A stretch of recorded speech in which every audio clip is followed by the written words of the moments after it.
Afternoon. Welcome to the conversation here we're having about the March for Mercy on April 17th in Nashville. Some of us are going to be gathering together to call on the governor of Tennessee to not execute a man. If you can imagine that in the spring of 2022, we're still having to ask for our government to not kill people in our country. Well, it's true, and it's what we're up to, and it's what we're having to do. And so I'm Doug Pagitt, joined here with Shane Claiborne, Abe Bonowitz, three of us, also part of three organizations that are part of this effort. Red Letter Christians, Death Penalty Action, and then there's a fourth organization that I have now forgotten the name of. Abe, what was that group? No exceptions. No exceptions. All right. Well, Abe, tell us what this is. What's the what's the March for Mercy Nashville of an April 17th event about? Sure. So, it comes out of the desire to bring a message to government and bring a message to the public that there needs to be space for mercy, and that we don't need executions in order to hold people accountable for their crimes and to be safe from people that maybe that have done things in the past. And it comes out of this letter that Shane can tell us more about, that was written by the prisoners just asking the governor to come and pray with them on death row. And that's all it asks. And you can see in the picture that's here, the person in front carrying the white placard is carrying a big blow up of that. So when the governor refused to receive that letter, we decided we would march it there. And that's what this picture is from that first march. And we carried the letter to the Capitol and then delivered it to the governor's office. And at that time, we felt so empowered by the event that we decided to just do it every time there's another execution scheduled. And we decided to just say it's going to be on the Sunday before the scheduled execution, Thursdays at 6 p.m. local time, and we march on the Sunday before, and it just happens that this time they scheduled it right after Easter.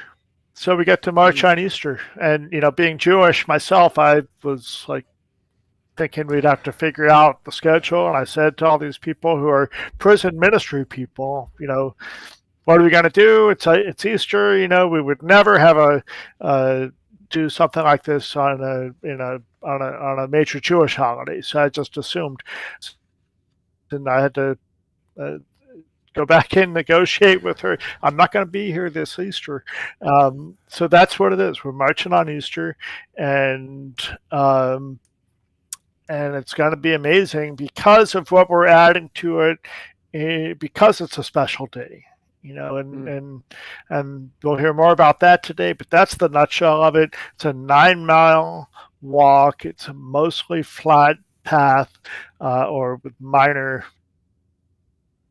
except for the last, 150 yards or so is up a big hill. Mm-hmm. But other than that, it's pretty flat and easy, and we take stops, and we're going to be stopping even more on this one because we're going to do the Stations of the Cross, and we've got those paintings again. Y'all can talk more about that, and then at the end, we usually have some sort of rally, and of course this time we end up at Legislative Plaza. It's a big open plaza right across the street from the Capitol, and we'll have an Easter worship service. Mm-hmm. And we just learned today, actually, that Pastor Kevin Burns, who is on death row but an ordained minister and part of one of the churches that's involved in this, is going to give the sermon, or whatever you would call it, that day. So it's going to be super powerful. And it's always connective. You meet on the road and walking, or being along if you can't walk. We'll have a support vehicle, and people could, follow in their cars if they want to, for those who need that. It's just a powerful being together and creating something that hopefully helps us change the world. I think it's interesting, Abe, you said that you didn't know if Easter would be an appropriate time for people to gather together for a march, which I wondered it too. I've been a pastor for a lot of years, and I thought, I don't know, would people want to travel, or would they be able to give up holiday? And it's a curious thought that you have, right? Like, can we allow the holiday that is in the Christian tradition a response to an execution? That I think Shannon might have heard this phrase from you first, that the resurrection is one of the great condemnations of an execution. Like, talk about it not working, right, and showing how feeble it is and how broken the idea is, that the resurrection is, the narrative of it is that kind of punishment is not at all, God's plans. So resurrection is the alternative to it. Speaking of Jesus's, that it's curious that we would say, well, could people do that on the day when you're remembering the overcoming of an execution? Would people get together to try to prevent a future execution? And the more I thought about it, I thought it's the ideal day.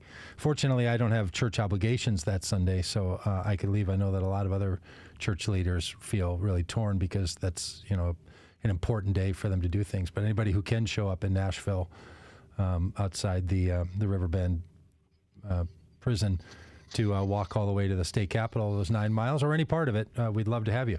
And I also think people could walk in their own places, in their own spots. Shane, what's how are you thinking about this? Yeah, well, we'd all like to be eating Cadbury eggs and chocolate bunnies and whatnot, but and there's plenty of time to do that. But I think that what this reminds us of is how good Christians are at missing the whole point of Jesus's death. There are 2 executions scheduled this week after Easter, one of them in Tennessee and one of them in Texas, both by governors that will probably be in worship services on Easter worshiping Jesus, who said, "Blessed are the merciful, for they will be shown mercy." And we will have that verse, on our t-shirts as we walk. But the backdrop of this, Doug, is Tennessee actually brought the electric chair back as a valid legal method of execution during Holy Week. So what we many Christians call Maundy Thursday, the Thursday before Easter several years ago, is when Tennessee brought the electric chair back. So we're very good at missing the whole point of the mercy and love of Jesus. And so that's what we want to remember. And this is not like 2 different issues, the death penalty and Easter Sunday, the resurrection of Jesus. These are very bound up together. Yeah. Yeah. Abe, say a little bit about your own experience of the importance of these kinds of demonstrations. You run a group called Death Penalty Action, which does a lot of people moving and being action-oriented around this. I know a lot of people feel like, what does a march accomplish, or what does carrying some flags, or in this case, a demonstration of taking the artistic rendition of the classic Stations of the Cross that are created by men on death row in Tennessee, where Oscar Smith is, who's going to be executed if the governor has his way, governor of Tennessee has his way, that carrying those signs, but what does all of that kind of action do? What, in your experience as someone who's organized, not just these walks on highways, but online meetings and events in state houses and at the Supreme Court and in Washington D.C. all over, give people a little vision for why these things matter and what's going on with them. Sure. I'd like to look at these things as having 2 audiences. One audience is the public audience, so the people that see us and wonder what we're up to, and that's why we make sure we're very careful about signage and being clear in the message and making it big enough that somebody driving by could see it. And maybe, if we're fortunate, the media covers us and we have, and our story gets told a little bit more. So that's the public audience, with the message that the death penalty is wrong and we don't need to have executions to be safe, and all that. But internally, it's just as important. For many of us, what's super important is being together with other people of like minds, and especially still coming out of the pandemic. Uh, that's extra important, is being together to do something. But it's in this, it's like going to church. It's like a spiritual practice, because you're doing something, whether it's fasting or walking or marching or chanting or praying together. All of this is actually a prayer in a way. And so it's a rejuvenation of the spirit, and it's a way for people to 4 days later, they're going to be killing a guy in all of our names, and some of us will be there at that vigil as well. When we start, you can see in the picture right there behind us is the prison, Riverbend Maximum Security Institution. And when we start, we gather in a parking lot that's very close by, and we walk up to start at the prison, and then walk to the Capitol. Each person gets something, I think, a little bit different out of it. I personally, as an organizer, I'm usually involved in running around and making sure things are right, and taking pictures and all that sort of thing, and answering people's questions. So I get less of that spiritual connectivity until afterwards, when I get to sit and think and reflect on it, about what we've created. We're going to have more people helping this time, so maybe I'll be able to be more engaged. But what's going to be interesting is some of the people that are coming are have been doing this work for a very long time. And this is work where we're coming up into a place where there's been a slowdown in executions, and now we're going to see a spike. So we've got these 2 executions, not just on the same day, but at the very same time. Then Melissa Lucio is set up for execution on the 27th. We're all hopeful that that's not going to happen. At April 29th, as the prisoner there gets to choose, just like they get to choose in Tennessee, lethal injection or electrocution. In South Carolina, the choice is firing squad or electrocution. And that's on the 29th. Then there's an execution in Missouri on the 3rd. And then on May 3rd, and then on May 9th, be the first execution in almost 10 years in Arizona. If that one goes forward, that guy gets to choose between lethal injection and the gas chamber, right? Which you all may know about, because that was the case in Texas where a prisoner had his execution stayed because Texas did not want to allow his pastor to be in the death chamber with him, praying out loud, putting hands on him, laying hands, and he challenged that as a violation of his First Amendment rights to freedom of religion. And the Supreme Court said, yes, we agree with you. You get to have your pastor praying out loud, laying hands while we kill you. And now the floodgates are going to open there. So we're going to see this spike in executions. And I should also note Oklahoma, where there's currently a challenge on lethal injection, which ultimately is going to get, dismissed, I think. That's my prediction.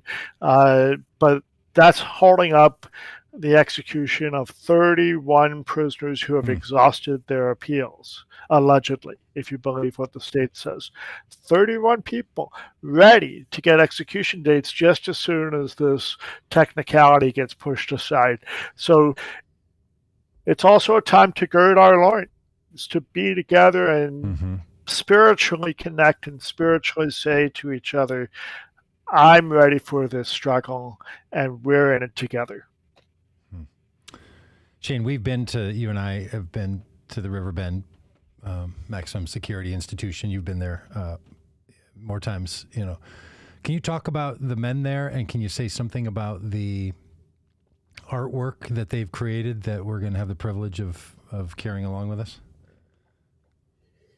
Yeah, and as I was listening to Abe, I thought of, I think there's an old punk rock song. I don't know if y'all have heard it. It says, "Sometimes I protest to change the world, and sometimes I protest to keep the world from changing me." And I think that's, part of the witness is to invite other people to imagine alternatives to killing, to show that killing is wrong, but it's also to keep ourselves sensitized to what our state is doing. And we're very alone. We're an anomaly in the world when it comes to countries that are still carrying out executions. So it's important to remember that. And proximity makes all the difference in the world, right, Doug? Like that's part of why even the walk itself is a reminder that it is not a long way from where these executions happen, and the governor's office that gives the green light. And so I started visiting the guys at Riverbend Unit 2 on death row like 10 years ago or something. And one of my first interactions was I had just bumped into the governor kind of randomly. We were speaking at the same conference, but I bumped into him and I talked to him a little bit and said, I'm praying for you. I really hope that you'll, not allow any executions to go forward, especially as a Christian, as a man of faith. This was the former governor. But then I came to death row and I asked the guys, what would you say if you had a chance to talk to the governor? And that, without even missing a beat, it was Kevin Burns, I think, the guy that'll be preaching on Easter, who said, we'd invite the governor to come pray with us and listen to what Jesus has done in our lives. And we really think that could change a lot of things. But even that proximity, I think that's what we're really inviting people to do, is realize that these are children of God, made in the image of God. And one of the things at the heart of the gospel for any of us who call ourselves Christians is this conviction that no one is beyond redemption. Mm-hmm. And there's guys at Unit 2 that maintain their innocence, just like many folks on death row. And there are other folks that are very forthcoming about what they did, the terrible things that they did, and what they're trying to do to try to heal those wounds that they created. So these images were a part of Jeannie Alexander and others that will be with us on the march. They have created a space at Riverbend where the men on death row can have some sense of dignity and community. I mean, even in a really terrible place, that they're able to create art and things together. So these images that some people may have seen online or at Red Letter Christians, we have, large posters of the 15 Stations of the Cross, which the church has done for hundreds of years. But I don't know many renditions that were Stations of the Cross painted by men who are condemned to die, and they painted them on death row. So that's what we'll be carrying, and we'll bring those to the Capitol on Easter at 4:00 for a service there. So it's going to be really powerful. I mean, I think it's just it is a real story that you're sharing here, Shane, because I remember being there, with the men from Unit 2 and gathered around this table that they were around, and how they were speaking of the transformation that had happened in their own lives. And certainly that's not true of everyone. And we're not somehow saying, well, if a person has a spiritual experience, while they're incarcerated, then they should be granted mercy. Everyone should be granted mercy. But the narrative that matches the Christian story of a group of men gathered around a table where someone's been condemned to death, and then they're going to make an artistic representation of how they identify with the story of Jesus. That's what people are trying to do with the Easter story and with your Christian faith, every day of the year. So if Christianity is a motivating narrative, I think, for people, then this is the right time on Easter, whether you're doing it at home or you come to Nashville, or maybe Nashville is your home, that you raise your own voice that says, to proclaim the resurrection is to proclaim the defeat of the execution. You don't get to hold to the execution and then hold to the resurrection. It's the point of it is to make a shame of it. I'm going to be a little preachy as a old preacher here, but this is what Paul says, that it's through the resurrection that the cross makes the death penalty to be shown as the shameless and powerless, useless act that it is. It's just unwarranted ending of life. There is no benefit that comes from this. Abe, you can talk about all the people you've been involved with who, are family members that we're not protected. You can go through the whole list of reasons. I mean, I'm so anti-death penalty, it's hard for me to even give real validity, to the stories that really animate so many people in the death penalty. But to me, the issue is not if Oscar Smith, who is scheduled to be executed, deserves to die for his actions. Somebody can make that argument, I guess, if they want to. I think the question is, does the state of Tennessee have the right to kill him? And do we want to say as Americans that our government has the right and the moral obligation to kill someone else? I think not. I think you can totally say that, Oscar Smith's conviction means that there's consequence for his life. One of those is not that you start chopping off a limb a day for the rest of his life, right? We don't do that. We don't torture the man. We don't take things out on his family. There's a whole set of things we don't do to people, regardless of what crime they have committed or been convicted of. There's a set of behaviors that we say would be inappropriate for us in our society. Executing someone should be on the list of things that are inappropriate. Now, even though I think most people in our country believe that, that's not where our laws are in all of our states, and it's not where the law is at the federal level. So we really have some work to do to address these issues, and to raise a voice each and every time is important. And the fact that, as you said, Abe, that this lands as a regular practice to raise up voices before an execution on the Sunday before the execution, that in this particular case, that lands on April 17th, hopefully doesn't keep people away from caring about this. Hopefully it adds a level of context to it for those for whom the Easter story is actually something important to them. Yeah, well, we had a conversation about this, those of us who are organizing it, and we talked about how actually there's many people who are disenchanted with the spirituality at their church or their house of worship, and they relish some idea to put their faith into action, and that's what this is an opportunity to do.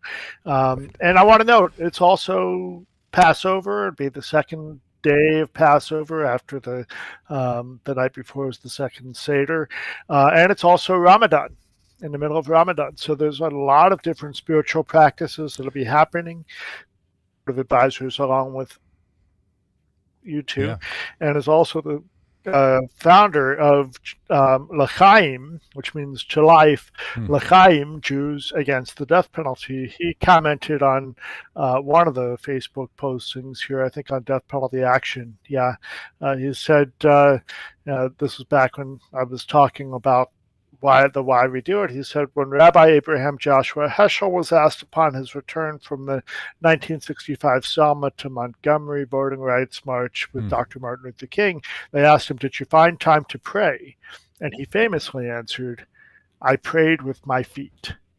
And I'll also note that Mike is saying that we stand with you, and our birthday gift to Oscar Smith of a death penalty book by interfaith clergy was rejected by the prison, which said that it would lead to anarchy and lawlessness, and that's pretty funny. I've got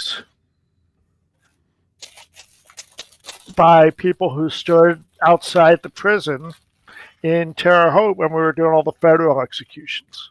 Let's see if we can see this. It's just people of faith writing about their opposition of the death penalty, and that was rejected. So we all have to do everything we can in whatever way we can to raise our voices and put our faith into action. And this is just one of those opportunities. And Doug, I love your idea of encouraging people who can't be there in Nashville with us to do something locally. And we're going to figure out how to promote that and start talking about that too. Yeah, 1 o'clock, the march will start Eastern time. No, Central time. Nashville's in Central time. So 1 p.m. Central time, the march will start at the Riverbend, out near the Riverbend a penitentiary.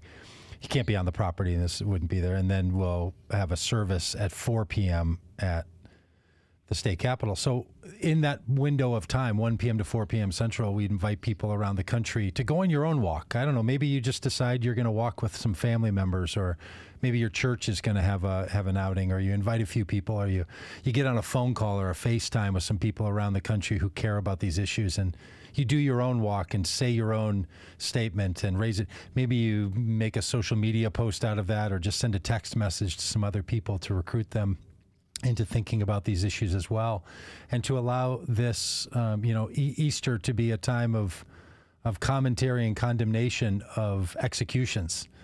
I think one of the things that to be from the Christian tradition that you realize with the execution of Jesus is that when you utilize these systems of execution, it's very possible that you're going to even execute the very Son of God. And I would encourage every governor in every state and every president of every country and every dictator to realize when you execute someone, you are executing a child of God. The story that we see from the Christian tradition is that what we see in Jesus, we're meant to see in one another. That's the whole point of the story. So we shouldn't only be traumatized when the innocent Son of God is executed in the Christian story. We should be shaken every time we use the power of the government to kill a child of God of any kind and from anywhere.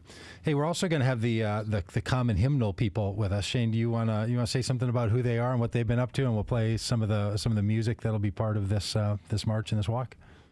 Yeah, absolutely. Well, these are musicians and songwriters and artists from all over the place, all over the country, maybe even some international folks, but they create songs together. And you can see their work, on their website at Common Hymnal. But we just did an event with them last week at Riverside around the anniversary of Dr. King's assassination and his Riverside speech. Absolutely beautiful. And they're writing songs that we can sing while we march. Songs in the tradition of the spirituals and the freedom songs. And so I think we might have a glimpse of one of those that we'll be singing on Sunday, on Easter Sunday.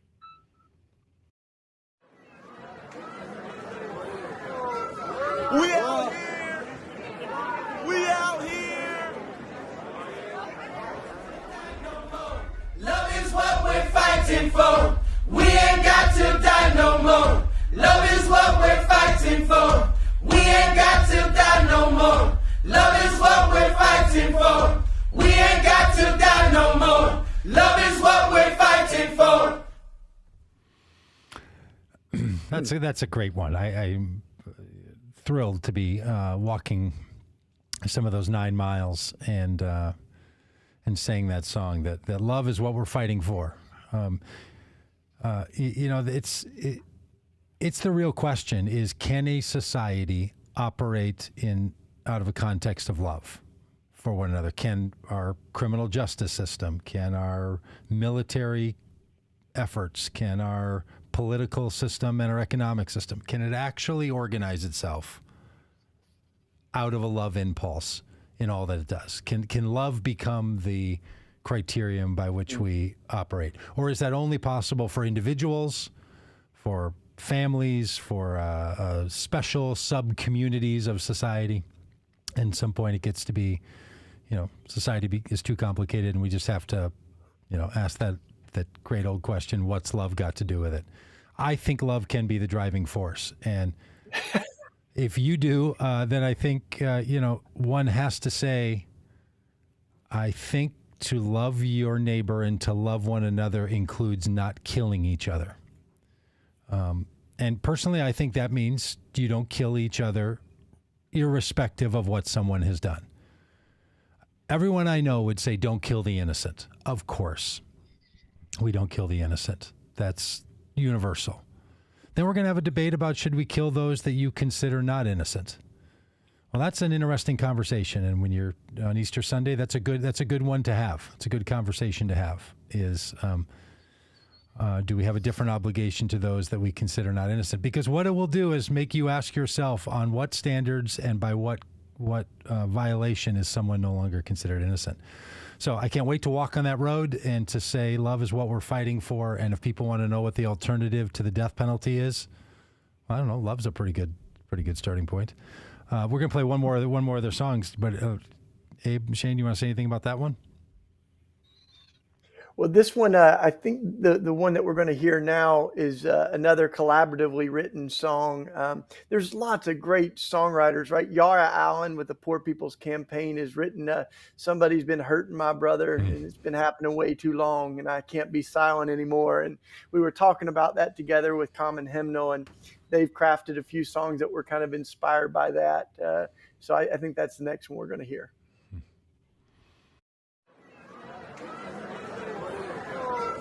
We out here.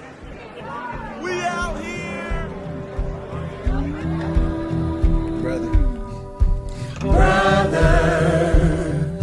sister, I see ya. I see ya. Brother, sister, I hear ya. I hear ya. Sister, I feel ya. I feel ya. I feel ya. Brother, sister, come, come with us. Come with us. Come with us. Come with us. Come with us. Come with us.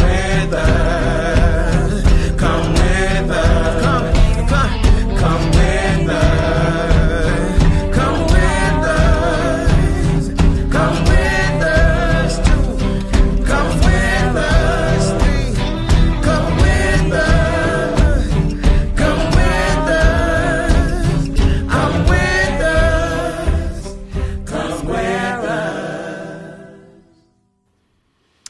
Yeah, that might be a pretty good place to leave that invitation, right? They were saying, come with us. Come with us. Maybe you can come for a day. Maybe you can come from your own town. Maybe you can have your voice echoing in your ear like mine is. Maybe you can have their voice echoing in your ears. Maybe you guys aren't hearing me twice, but I sure am. I'm hearing it. Why don't you guys talk first? Let me see if I can figure this out. Well, yeah, we also want to be organizing between these executions. No one wants to have an event, just around when someone's getting executed. So there's a lot of stuff that we can be doing every day, calling. And for those of us that call ourselves Christians, I want to invite you, not to be private about your faith, but write the governors, write the legislators, because many of the people who are supporting these executions proclaim the same faith as we do. So say that, right after Easter, there's a glaring contrast, but there's no good time to kill anybody. There's no good way to kill anybody. And so let's speak that mercy and that love that we see in Jesus and invite our politicians and these Christian governors that literally have the power over life and death to show mercy and know that Jesus will say, thank you for showing mercy. Abe, maybe you can tell us some ways that folks can join death penalty action and some of the other stuff we're doing right now. Sure. Well, I'm sharing my screen here, I think, as it's showing up. And